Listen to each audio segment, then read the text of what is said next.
La ética del deber, o deontología, es una teoría ética que tiene como concepto fundamental el concepto del deber. En esta ética lo que hacemos es identificar la corrección moral con lo que dicta el deber, es decir, que la acción es moralmente correcta, es moralmente aceptable, solamente si en su realización sigue estrictamente lo que dicta el deber. El autor que solemos coger de referencia para hablar de la ética del deber es el filósofo alemán Immanuel Kant, que vivió durante el siglo XVIII.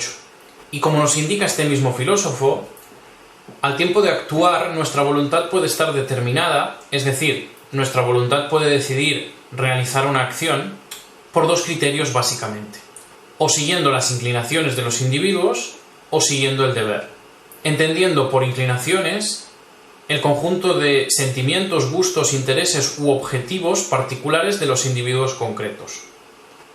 Siguiendo por tanto estos dos criterios, las inclinaciones y el deber, las acciones pueden clasificarse en tres tipos.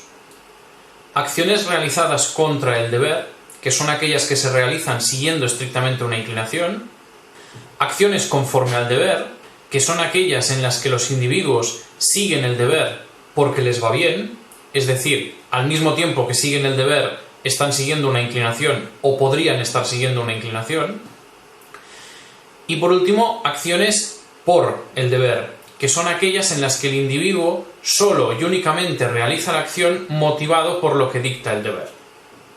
Estas últimas son en las que según Kant reside el mérito moral.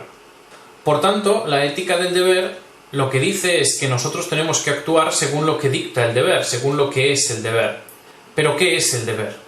Según define Kant, el deber es sentir como necesaria una acción por respeto a una ley.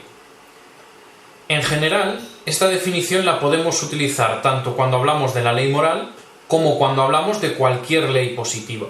La cuestión es que la razón reconoce la vigencia y legitimidad de la ley concreta que tiene delante y con base en ese reconocimiento no puede dejar de realizar una acción concreta. Como vemos, la ética del deber considera, al tiempo de emitir juicios morales, solamente las acciones de los agentes, no los agentes concretos. Eso lo que significa es que se eliminan como objetos de la ética cuestiones como los sentimientos, los intereses, los contextos o las situaciones particulares de cada individuo. Lo único que es objeto de ser juzgado es la acción. Al no considerar todos estos elementos particulares de los individuos y ceñirse solo a la forma de los actos que cometen, la ética del deber cae en el ámbito de lo que conocemos como absolutismo o universalismo moral. En general, el absolutismo moral es una teoría ética que defiende que las leyes morales se aplican a todos los individuos independientemente de contextos y de situaciones particulares. Es decir, las leyes morales valen, tienen vigencia para todos en cualquier situación. Así, desde una perspectiva moralmente absolutista, la situación concreta en la que una persona pobre roba una barra de pan porque tiene hambre merece la misma calificación moral que la situación en la que una persona normal de clase media roba una barra de pan porque se aburre. Precisamente porque no es el carácter, los sentimientos, los intereses o los objetivos de los individuos concretos lo que son elementos a considerar en el juicio moral, sino que son las acciones propiamente, solamente los actos. Y en este sentido, tanto la persona de clase media como la persona pobre han realizado el mismo acto, que es robar una barra de pan. La finalidad concreta con la que cada individuo ha robado la barra de pan simplemente no entra dentro del campo de la ética del deber. Esta teoría ética, de manera más o menos automática, solemos relacionarla con las religiones o con determinados regímenes de corte absolutista o de corte autoritario. Sin embargo, nuestra concepción actual del derecho bebe en gran medida de la ética kantiana y, por tanto, en gran medida es de corte absolutista. Metodológicamente, la ética del deber distingue un conjunto de características, un conjunto de exigencias que nos permiten decidir en cada caso la moralidad de la acción. La primera de estas es que una formulación negativa de una ley no corresponde con una formulación positiva de una ley. Es decir, la ley que nos dice que debemos decir la verdad es distinta a la ley que nos dice que no debemos mentir. Y esto está claro, por ejemplo, cuando alguien nos pregunta algo que sabemos y ante esa pregunta nos callamos. Es cierto que no decimos nada que no sea verdad, por tanto, no estamos engañando a nadie. Pero, en cambio, si decimos algo que sabemos que es mentira, además estamos engañando a alguien. Con lo que el resultado de estas dos situaciones es sustancialmente distinto, en virtud de dos leyes que son también distintas. Otro ejemplo muy claro de esto es la diferencia entre no perjudicar a alguien y ayudar a alguien. Claramente, cuando ayudamos a alguien, realizamos una acción concreta en beneficio de una persona concreta. Sin embargo, cuando andando pasamos por delante de una persona que está en una situación en la que ya necesita ayuda y simplemente pasamos de largo, no estamos perjudicando a esta persona en tanto que no estamos haciendo nada para modificar a peor la situación de partida que ya tenía y que en ningún caso era responsabilidad nuestra. La segunda de estas características o exigencias es la distinción que hay entre la intención de la acción y la derivación de la acción. Cuando medimos la intención de la acción, lo que estamos valorando es el acto en función de si el agente al realizarlo buscaba generar un determinado efecto. En cambio, cuando medimos la derivación de la acción, lo que hacemos es valorar ese acto en función de unos efectos que ha generado una acción o una omisión de acción sin que el agente que lo realizaba buscara realmente ese efecto.